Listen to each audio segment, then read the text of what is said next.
Hi, welcome back. I think it's important for us to think more about masking. In some of our further experiments, we're going to want to be sure that we've left some white paper. I'm going to try using some tape this time, and I'm using white artist's tape for this next experiment. Okay, I'm going to use some white painter's tape, some artist's tape that's about 3/4 of an inch wide. That part doesn't really matter. And I'm going to put it horizontally across the top of my painting here so that so we can do some experiments using tape to mask things off. Once I put this down, I'm going to take my thumbnail and rub it along that seam between my tape that's holding the paper down and this white artist's tape that I've got going across. I want the line at the top of this tape right here to stay really tight and not let water seep under it. So I'm going to take my thumbnail and I just run along the top edge of that tape, almost like a squeegee. It really pushes the tape down and it gets all the air out of there, and it allows that tape to block any pigment from possibly sifting down or wicking down into my painting. I want to have a nice crisp line of demarcation between my top of my painting and this bottom 2/3, which will be water. So the top part up here is where there's some trees along this lake at the park, and I'm going to create those just using wet paper. I wet it with clean water first, and I'm just going to take some green, some sap green, some Prussian blue mixed into it, and I'll just let this flow up to make some trees along the top of this lake shore here. Some darker stuff, a little bit of variety. Let that bloom in that clean water. I'm going to add a little bit more blue as I go here, maybe add some variety with some Prussian blue. Can use this round brush to just do some quick tops of trees.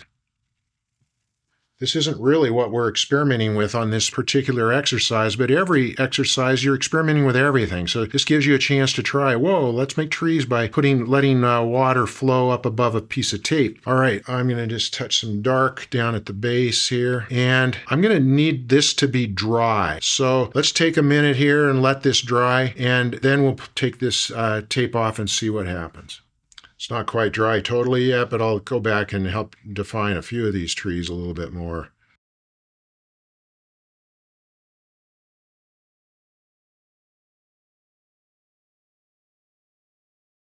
Okay, that's not totally dry, but my crucial dry spot is the top of this tape, and it looks like that is dry. So I'm going to now pull the tape off. I'm going to pull the top line away. So I'm going to pull the top of the tape away. I'm going to go ahead and keep my heat gun or hair dryer pointed at this tape. It tends to, as it warms the tape adhesive on the other side, it tends to soften it a bit so it comes away from your paper without tearing. At least it gives you a better chance. Sometimes this tape might tear your paper.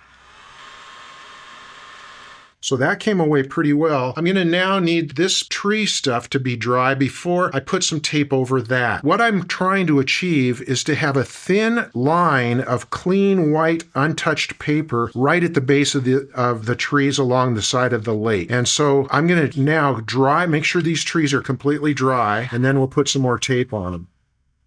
Okay, those feel pretty dry. I'm going to take another length of tape, and we're going to do this again. This time, I'm going to protect the trees from getting any other paint on it, I'm going to cover them with tape, but I'm going down below this line. So if it helps you to put a ruler on there or to put some little pencil marks, one trick is to just take a pen or a pencil and mark on the outside where you want to have the tape. So I put a little mark down below this line here by maybe 1/8 of an inch or 1/16 even. Just a little gap is all I want. And that's going to help kind of make this a crisp, kind of intriguing reflection on this lake. So I'll touch my marker spots right there, and I can sort of see through the tape a little bit that I'm going along parallel to the base of that pigment where the pigment is, the green tree color. I don't need to press super hard up in those trees. I'd rather not, because that can actually lift some pigment. But again, I'm going to use my thumbnail, and I'm going to go along the bottom edge this time. That's where I want to seal off all the potential for water seepage. Seems like I've caught something in there, a little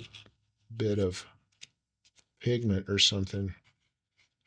Use my fingernail, make sure that edge is pretty sealed up. Okay, now it doesn't matter since I've protected that area. I could even use a giant brush to load some pigment on this water area where the pond is. I'm going to cover it with a lighter value to start with, and I'll actually let some reflections come down where those trees are. That could be a darker value. So let's use some cerulean, maybe with some ultramarine mixed into it, a little sap green even, and that'll help kind of unify it with this upper area. And I could put some clean water down here first to help get that pigment kind of to flow nice and easy across this whole expanse of water. Then I'm just going to throw that pigment across. If I'm going horizontally, it's going to make it look like wave patterns to some extent. Let's load up a darker pigment for that. Going to get some pressure in there for the base at least. Get this nice and dark value. A few little wave-like patterns by going horizontally. I can go all the way up to that base of that tape line. Remember our trick with wedges? I think I'm going to throw a little bit of wedges into this water. That would make sort of wave-like patterns. I'd come in from the side, come in from this side, come in from the other side. I'd stagger these and let that just create some interesting wave-like patterns in the water. Now I've got those trees up on the top. I know that I've got some darker areas in the center, so I'm going to throw a few reflections in here. It doesn't have to match exactly because it's just a suggestion of reflections will kind of give your viewer the idea. And I'm going to have some spots where the trees I'm tipping my board so this can run down this time. And I'm just mimicking the tree line here above the tape, some pigment that I'm putting along the tape edge and letting it go down into the water area.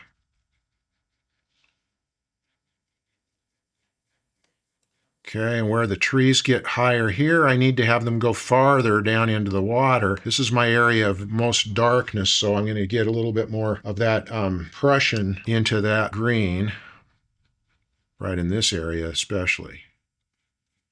Now this is actually pretty forgiving. Your viewer isn't going to really know if this is right or not. And that's because the reflections in water is a little bit haphazard. It depends on the wind. It depends on the water. It depends on the ducks or whatever is going on there. But I'm going to, I guess that looks pretty cool. I'm going to think of getting a little more dark pigment in here though, letting that be wave-like. I want some dark areas because I want to be able to show some other examples of ways that you can mask or put some textures into that water. One way to tell your viewer that this is a lake and it's water and that's not, those are trees, is to draw some lines of reflection, some lines of light reflection right through these reflections of the trees. I'm going to take my flat 1-inch brush, clean water, wipe it off in my rag, and then I'm just going to pull that horizontally through reflections and all, just go straight across. Okay, I'll put another one, let's say pretty close to that, maybe just 1/4 of an inch, just lightly drawing the bristles of my flat 1-inch brush all lined up. I'm pulling it sideways and I'm just going to put a little touch of one there, maybe a little touch of one there. Okay, so doesn't go all the way across every time. It's really just kind of at your whim almost, because the reflections of the sun and the water and the wave-like action are all pretty unpredictable. So just about anything will work. I'm going to go ahead and let this dry.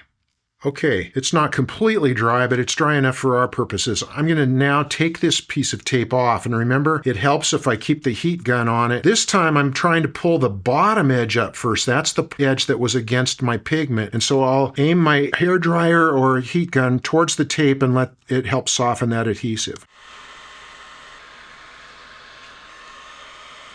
Well, that was pretty fun, and do you see how crisp that area of white now looks? That's what we're going for. Now, with this little experimental page, let's try a couple of other tricks. Let's first of all look at where I drew my flat 1-inch brush through the water and created those kind of reflective line patterns because of there's ripples in the water. That's what would cause that. They're soft. The edges of them are soft edges, not hard. It's sort of indistinct in some ways. That's the effect that you can get. If you want a crisper edge like this one, here's another thing that we could do. I'm going to do just a small little section of this so you get the idea. Maybe right in our darkest area here. I'm going to put a parallel piece of tape. Hopefully this is dry enough. I think it is. I'm going to put a parallel piece of tape. It's parallel to my white stripe, and I'm going to use my fingernail to tighten that down. And then above it, I'm going to put another piece. I'm leaving a gap of, let's make it as thin as you can. Let's make it like a 32nd of an inch or a 16th at least. Really narrow between my two pieces pieces of tape. Okay, I'm going to use my fingernail to make sure that that little section in between the two pieces is nice and tight. I'm going to take some clean water and a brush, and I'm going to brush clean water in that gap. Okay, back and forth, back and forth. I'm,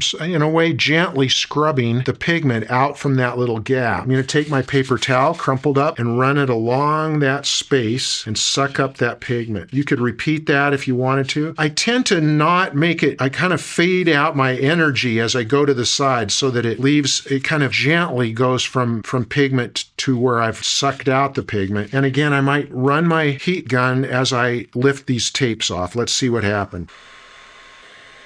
Okay, can you tell the difference of how hard edges actually formed a part of this reflection, whereas these remained really soft? And that'll give you a little control. It'll give you a chance to decide exactly where you want your little ripple marks to go. There's some adhesive from that tape that came off. That's because partly my water was still slightly damp maybe, and that heat gun just loosened up some of that pigment. And I get that off of there before you do any more painting. Okay, let's look at a couple of other little tricks just to give you an idea of things that you might want to try. I'm going to take a mat knife and a ruler, and maybe over in this area, I'm going to just keep that ruler nice and parallel to the rest of my ripples. And if I take the point of that blade on my mat knife and just pull that along the edge of my ruler, I can show you that it's possible to make a little speckled ripple line where if a lot of times light reflects like in little spots off of the top of a ripple. And that makes a pretty interesting texture on your paper. You can kind of work your way down a little bit, but a little goes a long way. I'm not going to just overdo this. It's pulling it sort of gently. I'm not scratching as hard as I can, or else I'd get a straight white line that would actually tear the paper. I mean, I am sort of scraping off some of that pigment and a little bit of the paper fibers as well as I do that. So that's another technique you can use, is to use a mat knife. You can also use sandpaper. It doesn't really even matter what grade of sandpaper it is, what coarseness. This is 150, which is pretty fine, but I typically tear it into a small little piece, fold it in half, and I use the fold as a little scraping machine. It helps to use a ruler again, and depending on how tightly you hold it and how tightly you keep that fold, as you run this along your ruler, it's going to scrape off some of that pigment in sort of a speckled way, more like the way light really does work. So sandpaper, mat knife, lifting with a thirsty brush, those are some tricks that you can use. I hope that you can play around with some reflective water tricks, because it's one of the ways that watercolor looks so fun.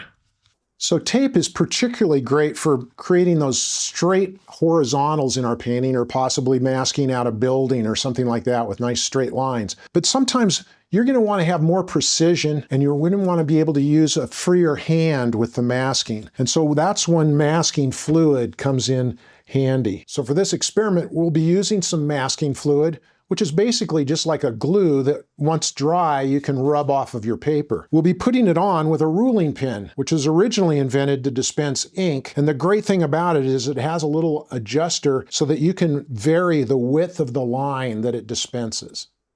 Okay, let's create a design using some masking fluid that will really make our watercolor painting kind of pop out. I'm going to mask off a fence, and that means I'm going to put some fence posts about equal distance apart. I'm going to kind of have them going downhill here. And I'm going to put a rail across this fence and across here and down here. Now, I'm going to do freehand using my ruling pen, but you don't have to. You could do this with a ruler and make it really nice. I think that you'll understand how this works after you just try something like I'm doing right here. It will give us a chance to sort of see what happens when we paint over the masking fluid. Now I'm going to have some grass. I'm going to pretend like we are in a pasture right here. We're walking through some grass. And if we get through this gate, I'll make a gate just by putting a crossbar right here. If we go through this gate, we'll get out into the hills or the forest or something like that. I'm going to put some dark pigment behind here and some lighter pigment down here. But I want to have some grass to give an interesting perspective on the grass using masking fluid. I want to have white tops of this grass, let it really get some light, and then I can make it darker down below it. So we'll play around with this idea of light and dark using some masking fluid. This is what we're going to do on our paper, but this is going to be hard for you to see on the video as I work with my masking fluid, because it's really tough to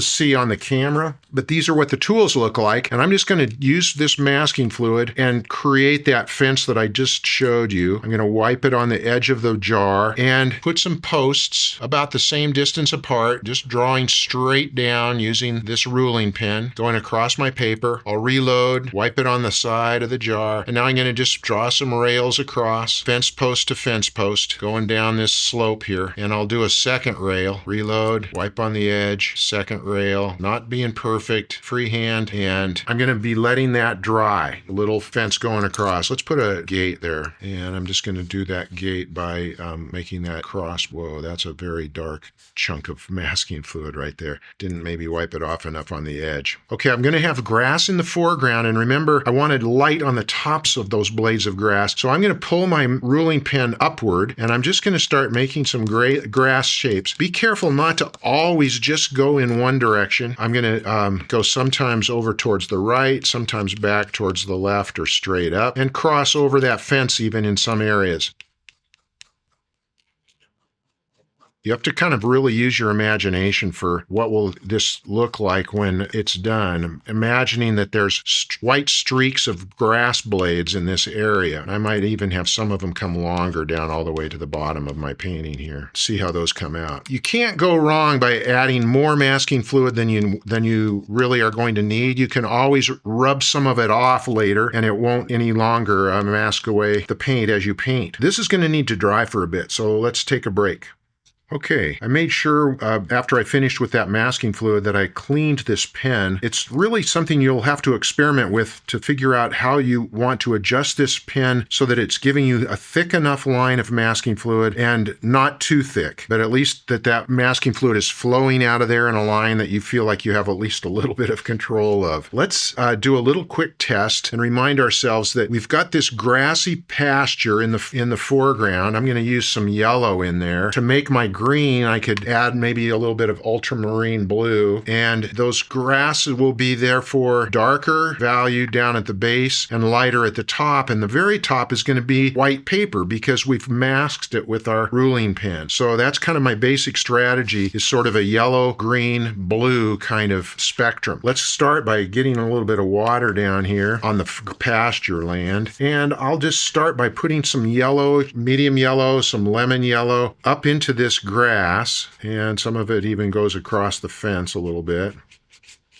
And not trying to be perfect here, but let's go with a little bit of green even. Blue we know blue is going to turn to green, but I'll throw a little bit of green in there to add some variety as well. So I'm just using a little bit of sap green and making some strokes for that grass and up into the area where that fence is going to be. I'm going to touch a little bit of sepia into my green, into my sap green, so it's a little bit darker. And now get that into that ultramarine blue. Even a touch of Prussian would be great. A little bit of that sepia. So we've got some dark green down here.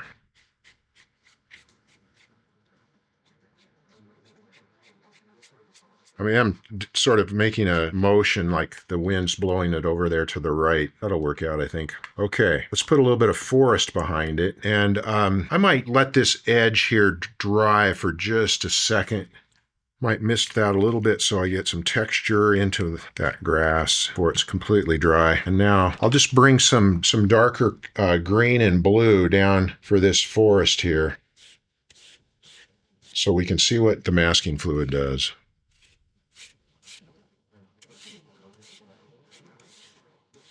I'm letting my paint come all the way down over the masking fluid fence and over the masking fluid grass to a certain extent. I can go back now as it dries and add the suggestion of some trees or some mountains or hills or something back there, but let's put a few verticals in here, branches. And I want to add some darks in here, so I'm going to put some sepia in with Prussian blue, get a few darker trunk parts in here, branch parts. Notice how I sort of interrupt that line so it's not just a perfect trunk, so it creates the illusion of hidden things. Do some overlapping.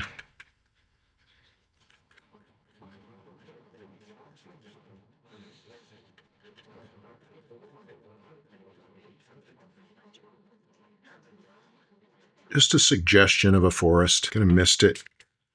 I can see that my grass down here is dried quite a bit. I'm going to take a rigger now and draw on the fact that I use some of these darker Prussian and sap green kinds of mixes, a little bit of sepia in there. And I'm going to go ahead and kind of echo some of that down here so it balances out my little composition a little better. Letting some of that green get all the way up.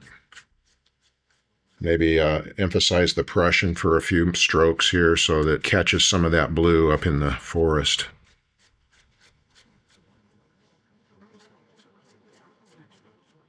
Okay, we're almost ready for the magic moment when we take that masking fluid off, but we need to let this dry. I'm going to mist this just to add some texture and add some mystery and let some magic happen where some colors bleed together. And then let's let this dry and come back and take a look. Just for fun, I realized I think I can see some gaps where there's no pigment, and I'm going to go ahead and just throw a little turquoise right in there, see what happens. Okay, let's let it dry. Okay, most of our watercolor paint now is dry. It's a little bit wet still, but it's still going to show us what happens. I'm going to just take my wonderfully clean finger and rub away the masking fluid. Remember, we did some down in this grass and we did this fence. I can almost guarantee you that it's not going to be exactly what you expected or wanted. You're going to have to probably make a few adjustments. It comes off like rubber bands kind of. And we'll get all that rubbery stuff off of there, brush that all the way off, take a look at what we have. Now, it's not the most integrated painting in the world. I know that we can fix some things about that. I'm going to mostly try to go back over this area where the tops of these grasses are and make it look like they're really the tops of the grasses, and that where you can see where the fence really goes here. Let's take our rigger and get some sap green with some Prussian blue in it, maybe a little bit of sepia in it, and we'll just bring some grass up along parallel to some of these strokes of masking fluid so that it'll appear that the sun is hitting the tops of some of this grass and that there's more light up at the tips. Now I can go back and just really try to be careful about cleaning up little areas that don't make sense, where some of the masking fluid did something kind of weird, like that. I can see a little bump at the bottom of this piece of grass, and I'm just going to erase it with paint, kind of. I'm just going to clean it up with watercolor. My darkest darks should be back where this fence greets the forest, and I can retrace some of this fence, clean it up, and if I stroked a grass across that doesn't really need to be there, I could probably clean that up so I can make that rail be a little bit more consistent. Can make a sort of V shape that goes down into the grass. I can make a triangle that continues that fence post down deeper. So you can see that I'm using watercolor paint to sort of refine this design that's been created with the masking fluid. Now, the next time we do this exact same painting here, we'll know better and we'll maybe make some changes. So I'm suggesting that you don't put all your hopes and dreams into one experimental painting, but rather take some lessons, learn some things from it, and try it again. Another triangle shape. And then here I'm going to clean up this fence post. It's a pretty high fence post. I think I can make it shorter by just painting a little bit onto the top of there. I know there was a huge blob of masking fluid at the base of that particular post right there, and so I'll try to clean that up a little bit using some dark pigment. That was where I tried to make that gate, and I'm not sure that was very successful, but it's all right. We're just going to have it be on this top part. I'm not going to over-belabor this particular experiment, but I wanted to just show that you can continue to play around with it, adding some darker pigment where it helps to define what's going on. And if I've got this super dark spot, I better have that reflected below a little bit somehow. I look for triangular shapes again. I'm going to maybe make a triangle right here or right here. I might continue some of the design up into this forest, put that intermittent trunk. Now that I've got a nice misty washed out version, I can throw in a sharper version, more crystalline, because that juxtaposition of soft and hard edges is what's going to make that sing a little bit better. But have fun with it. That's the most important thing. I'm always thinking about variety, so that's what's going to make this painting more intriguing or interesting. And particularly, I've got variety of strokes. I've got some very thin lines with this masking fluid. I've got some thicker stuff with those big tree trunks. And then I'm going to try to make these not seem like they're just out in the middle of nowhere, that they came out of nowhere, but rather that they're part of a longer stalk of grass. And I'll clean up some of those strokes that look like they start in the middle of nowhere. All right.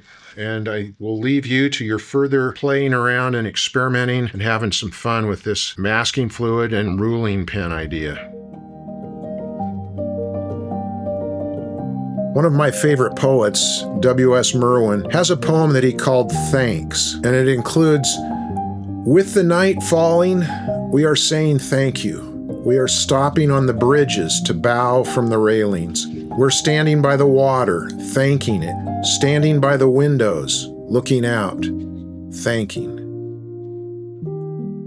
So using a ruling pen and masking fluid gives me a chance to have a lot more precision in terms of the shapes and designs that I put on my paper to mask off. I hope this gives you some new ideas. Stay tuned for further experiments.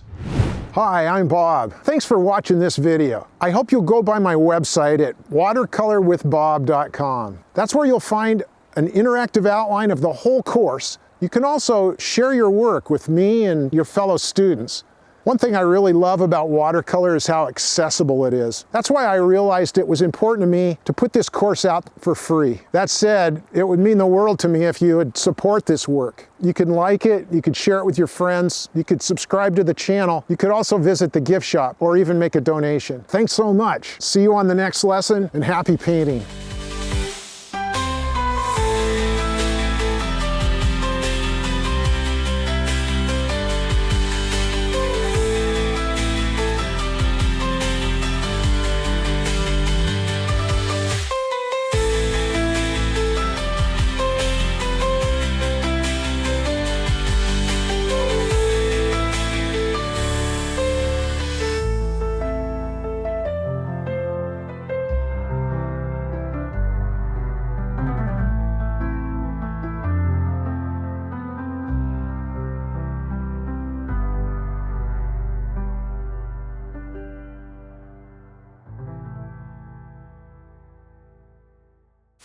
Of course, I'm a world famous artist.